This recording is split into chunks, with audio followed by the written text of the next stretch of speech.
C'est moi ça, on ne peut pas être inactif et désespéré. Oui, ça tu m'en nini nawa nous tarain. Faire manao zavatra enao te mahita hoe misy zavatra m'évoluer tsikelikely te mazoto enao sa te encourager. Raha za manokana tsy ataoko hoe tsy décourager na te goavana raha ny ataontsika hoe ny asa zay miandry eo amin'izany fanadiovana zany. Le fanavozana moa zany ohatrany tsy azon'ny sasany hoe zany fanavozana zany dia famerenana, fanovana toe-tsaina ary fanovana pratique zany hoe changement de mentalité, changement de pratique. Raha ohatra misy scientifique afaka manazava an'izany hoe ahoana fomba fanovana an'le mentalité dia misy délai zany ary misy fitombohany. Sika zany zao anatin'le fanombohana. Dia raha eo anivon'ny fitsarana manokana dia zao foana ny teneniko ary isan'andro isaka mandray fitenenana eo anivon'ny fitsarana izahay dia miteny an'izay hoe ovao ny sainana, ovao ny fomba fanao ary atsaro ny fomba ratsy natao taloha. Dikan'izay dia zao sensibilisena indray le olona mba hanao ny tokony ataony ary izahay tsy amin'izao ao anatin'le fahefana afaka manasazy, afaka manitsy, afaka mandray fepetra ho an'ny olona izay mbola mini manao an'izany dia miezaka manao an'izay fandraisana fepetra manitsy ary mametraka ny nouvelle règle du jeu zany na ao anatin'ny vetivetiky na ao anatin'ny fitantanan-draharaha amin'ny firenena iray manontolo zany na ao anatin'ny fitantanana ny fitsarana. Miresaka an'izay fitantanana ny fitsarana izay mihitsy mantsy ianao ataoko hoe raha ny angano le fanavozana dia nitolona ny arahana tamin'ireo tanora zany ao anatin'ny jeune zay teto Madagasikara. Ankoatra ny olana rano dia anisan'ny olana anankiray nijoroan'ireo tanora ireo ny tontolo ny fitsarana ny resaka kolikoly. Tamin'ny herinandro nisy tanora anankiray izay anisan'ireo teny an-kianja teny tao anatin'ny tolona ary sanylaza mihitsy hoe eo imaso nge ny tontolon'ny fitsarana eo imaso dia sa manao kolikoly eo anivon'ny fitsarana. Io kolikoly io tena anisan'ny tena mampitaraina ary ataoko hoe anisan'ny hitatsika zao tranga tamin'iray volana lasa mitomany eo anoloan'ny fitsarana ny renim-pianakaviana anankiray fa migadra no ny tsirarina ny vadiny be dia be zany miteny an'izay hoe eny amin'ny fitsarana tsy ilaozan'izay kolikoly zay ary mbola tsy afaka na ao anatin'ny fanavozana ary sika matsapan'izay ve raha matoa ministra ny fitsarana izay nitabatabanyizay nandritry ny eny taona talohany atongavantsika amin'izao fanavozana izao. Ny zavatra hitako aloha dia miena ny fasahiana ampahabe maso ataon'ny mpitsara ary izay mpitsara tratranay ka misy pirofo dia andraisanay fepetra na io atao amin'ny asany na io mandeha amin'ny conseil de discipline ary mety ho asorina amin'ny asany mihitsiny. Fa ny kolikoly dia misy karazany roa. Misy ny kolikoly hita hoe ity mpitsara ray na mpiasa ny fitsarana mandray vola. Tsy haiko izy le tenenao tao mikolo ny laza fa nahita inona fepetra ny raisiny tamin'izay izy nahita zay. Naka sary izy ve, naka video izy ve, sa tonga dia teny hoe dia niantso polisy hoe ty misy olona manao an'izao sa niteneny ve le olona satria izao koa tsika mila mandray andraikitra daholo. Il ne suffit pas de dire hoe nianna nanao kolikoly hita masoko fa tokony atao zay azahoana le proof eo amin'le kolikoly nataony. Le kolikoly hitany ve hoe olona nitaky vola sa olona nandray vola sa olona nanao abus de fonction. Inona le kolikoly hitany zany fa tsy mazava tsara amin'ny vahoaka rehetrarehetra inona le natao. Milaza foana manko ny olona misy kolikoly dia rehefa mitory avy eo dia afaka maina le olona toriana satria tsy ampy an'ireo zavatra anankitelo ireo hoe inona tsara le kolikoly nataony. Ao anatin'ny ady amin'ny kolikoly tsy fitsarana ihany, irery ihany miady amin'ny kolikoly fa ny vahoaka ihany koa. Raha teneniko zavatra ianao zao dia anisan'ny ady amin'ny kolikoly ataonay dia ny fanaovana assainissement ny concours.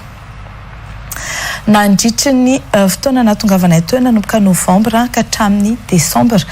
dia nahato aloha ny daty ny concours nametrahana en place izay tokony atao rehetra mba tsy hisiany zany kolikoly amin'ny concours zany. Rehefa avy eo amin'izay nandeha ny concours novidiana izay olona hitsara an'ilay izy mba tena hoe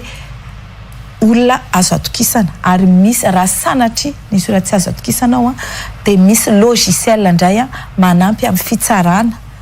dikan'izay fa tsy olombelona tsy no mitsara le copie fa misy logiciel ihany koa mianaliser an'ireo copie ireo. Zay ny ady amin'ny kolokolo nataonay voalohany eo anivon'ny fitsarana ary atreto dia resy lahatra na ny mpamatsy vola na ny mpijery ny mpandinika tamin'izany concours zany hoe niena ny suspicion de corruption tao anatiny ary izay mbola miteny raha mbola misy any hoany nandovola tamina jury na tamina mpitsara na tamina iza na iza ka mitondra ny proof dia andraisana fepetra zany olona zany amin'io resaka concours faharoa eny anivon'ny fitsarana ezahanay ny mampiena ny intervention mampisy abus de fonction sy trafic d'influence satria kolokolo ny trafic d'influence hoe mahafantatra olona ianao dia manao an'izao ary isan'andro isaky ny miteny dia tsy maintsy manamafy an'izay hoe atsaharo ny fanaovana intervention any fitsarana ary atomboko amina le izy ato ianareo ngamba nahita teo tsy mahita olona milahatra mandeha ato akoatra ny partenaires internationaux izay miara-miasa aminay dia ny ambassade britannique zao no nandefa olona teo satria misy zavatra ataonay rapitso. Inona ny anton'izany? Tsy misy filarana hoe olona manana dossier dia andeha ho any ministra satria mahita lalana andeha any ministra dia tia dia andeha anao trafic d'influence ampanao trafic d'influence aty aminay aty satria endrika kolokolo zany. Za tsy miteny hoe tsisy tsony le izy fa hoy za hoe ezahanay ahena fa raha mbola misy mahita zany dia io ny teneniko hoe tsy adidin'ny ministera ny fitsarana rery tsy adidin'ny mpitsara irery fa adidin'ny olon-tsotra ihany koa rehefa mahatratra kolokolo ianao tonga dia mitazona ny proof rehetrarehetra ary manao ny dénonciation kasikan'izany fandraisana ndraikitra izany mba etiditsika amin'ny kolokolo mahomby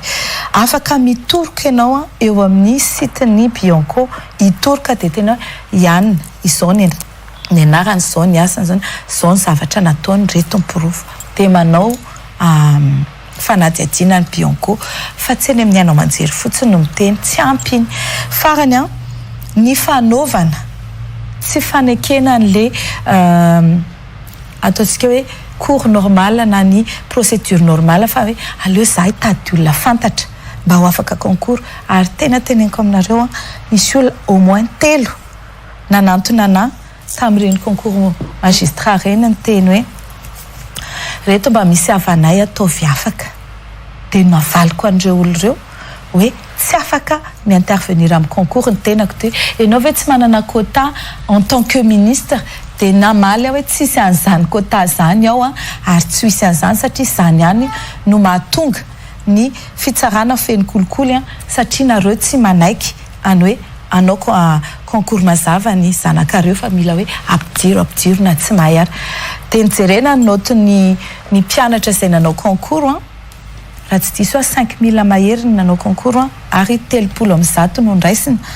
dia entre 16 à 13 ny noty dikan'izay raha notinao juste hoe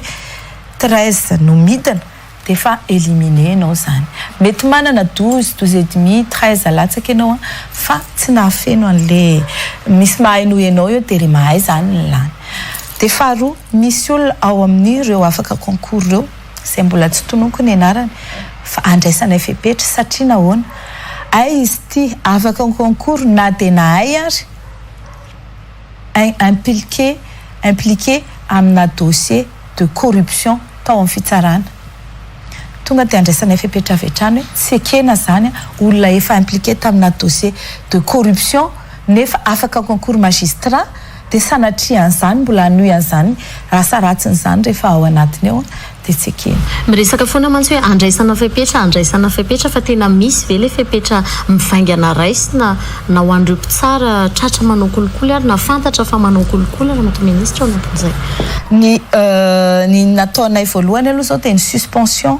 amin'ny fonction mba tsy ahafahany manohy an'le asany ary rehefa avy eo mandeha ny enquête mikasika inona exactement nataony ka raha eo amin'le zavatra ataony misy abus de fonction na incompétence moa zany tsy kolokolo fa tsy fahaizana na tsy firarahina ny asany dia arakarak'izay ataontsika hoe eloka professionnel nataon'izay no ijerevanay hoe